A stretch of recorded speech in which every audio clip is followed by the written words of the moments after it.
Greetings everyone, MajinBird here, diving into a highly debatable topic that has flooded my comment section with a staggering 1 billion inquiries. No, not really, but it's a lot of people talking about it. It's all about whether Goku and Vegeta suppressed their God essence or God Ki in Dragon Ball Super, a phenomenon enthusiasts are dubbing the two bases theory. The sheer volume of comments spurred me to create this video to explore the intricacies of this theory. Do Goku and Vegeta really conceal their God powers, and if so, against whom, and do they employ this tactic? Was it back in the Universe 6 tournament? Was it with Trunks? These are the burning questions we're delving into today, so buckle up for a deep ride. For those unfamiliar with the concept of two base forms, let me break it down for you. Fans are speculating that Cabba, a young Saiyan from a universe oblivious to the existence of Super Saiyan, is a key player in this theory.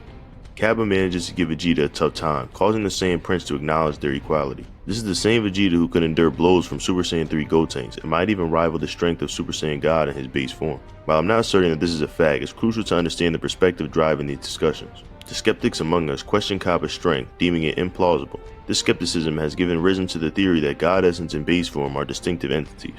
According to this theory, one can activate their God essence separately from their base form. Now, to contextualize the debate, many people believe that the notion of suppressing their God essence or God power became more evident during Universe 6 tournament. Fans point to instances where fighters like Frost, Cabba, Vegeta, and Botamo seemingly caused trouble for Goku and Vegeta in their base forms. This appears perplexing considering that the Saiyan duo should have effortlessly dispatched these opponents if they were truly as powerful as Super Saiyan God. The crux of the matter lies in the concern that some fans might be downplaying Goku and Vegeta's base form capabilities. So the discussion centers around whether Universe 6 fighters genuinely match the power of Super Saiyan God, leading us down the rabbit hole of the two bases theory. Now, without further ado, let's explore the nuances and intricacies of this captivating topic. I hope you enjoy the journey. In case you're not familiar with the term, let's delve into the concept of God essence. This essentially refers to the power Goku harnessed after reabsorbing Super Saiyan God into himself. Fans commonly refer to this phenomenon as God essence, which grants the ability to utilize Super Saiyan God's powers in one's base form. Alternatively, it functions as a colossal power boost, elevating Goku to levels surpassing even Super Saiyan 3 Gotenks, all the while remaining in his base form.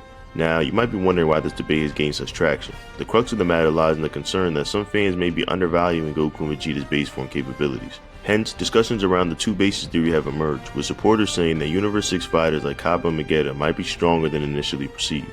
In the ongoing debate about power levels of Universe 6 fighters like Cabba, Vegeta, and Botamo, there's a noticeable divide among fans. On one side, some fervently believe that Cabba is on par with Super Saiyan God, while others argue that Goku deliberately suppressed his powers during the Universe 6 tournament, opting for his regular base form.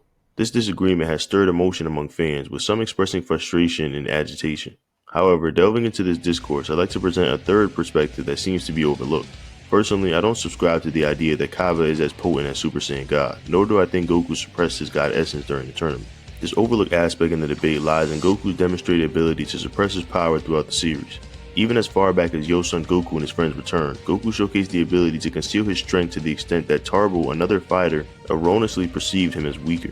To put this in perspective, Goku manages to suppress himself from 3 million to under 1500, less than 1% of his power, a feat even deemed disgraceful by Raditz. This capacity to suppress power becomes more evident in Fakatsu no F when Goku fights Frieza. He deliberately weakens himself to the point where ordinary henchmen can easily harm him. This highlights that Goku can regulate his power output to less than 1%, showcasing the exceptional ability to control and conceal his strength. Goku's ability to suppress his power is not merely limited to 1%. The new Dragon Ball Super installations, particularly the Kaioken x10, showcase the lethality even at a 1% exertion.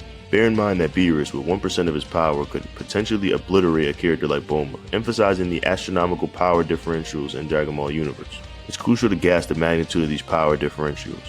The likes of Beerus and Whis can nonchalantly operate at levels so minuscule, possibly less than 1% of their full power, and wield unfathomable destructive potential. Their control of their energy or ki is unparalleled, allowing them to effortlessly suppress their strength without the need for elaborate power-up rituals. Considering Dragon Ball Super's narrative focuses on plot development over strict power scaling, characters like Goku have the flexibility to manipulate their power at will. This includes suppressing themselves to levels that defy conventional understanding, making the debate about Goku's power boost absorption of God Ki all the more intricate. The argument I like to present is that Goku's base form after absorbing God Ki might not inherently possess God essence. This perspective finds support in Vegeta's revelation when entering the God Chamber, as I like to call it in Whis' staff. Vegeta distinctively acknowledges that the immense pressure associated with the God Ki suggests that his base form doesn't naturally harbor God Ki. It's a vital distinction that questions the assumption that Goku's base form seamlessly integrates God essence. The notion that Goku and Vegeta inherently possess God Ki in their base form is questioned in the light of theory that Super Saiyan God essentially transformed into normal Ki. According to this perspective, Super Saiyan God is envisioned as Goku in his base form, infused with God Ki, and his conversion into normal Ki explains why Goku reverted to his standard form. This transformative process is believed to give rise to what's termed as God Essence, a substantial power boost resulting from Super Saiyan God's gradual shift into the form of energy, usable by Goku in his base state. It's noteworthy that even Beerus, the God of Destruction, acknowledges Goku's ingenuity in harnessing his power, commending his ability to convert God Ki into a usable normal Ki. This transformation allows Goku not only to return to his base form, but also to access Super Saiyan God at will, this demonstrated in his subsequent battle against Beerus.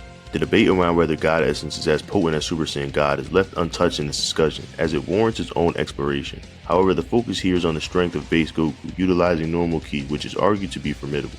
The Dragon Ball universe emphasizes the character's ability to suppress their power drastically, and even Beerus, the universe destroyer, showcases this skill when he playfully interacts with Bulma without causing significant harm. In the Frost encounter, a perspective is present that suggests Goku's transformation was a strategic move to bait Frost into revealing his full power.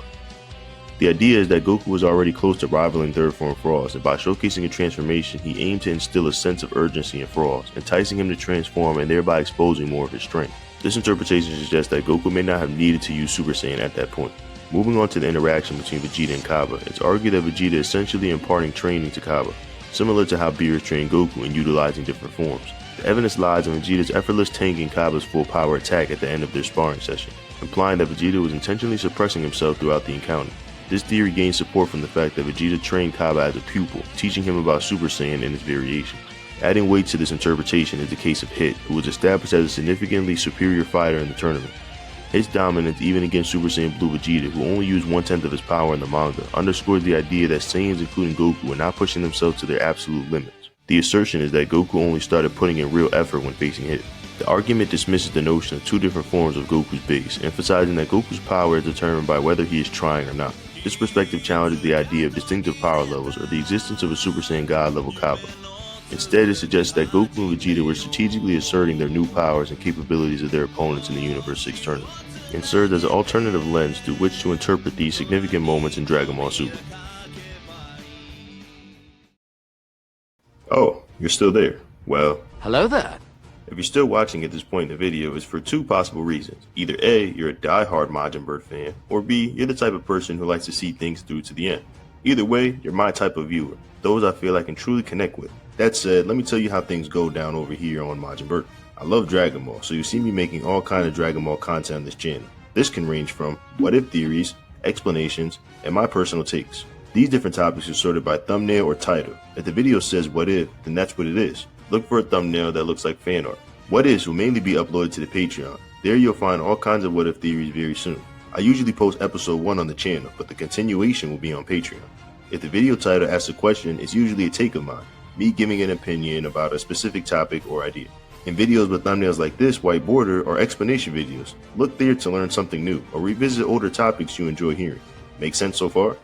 The last thing I want to tell you guys is about the official Discord, Dragon Ball HQ. Here, I'd like to build a wholesome community of Dragon Ball fans where we can discuss the miracle that is Dragon Ball. See you there.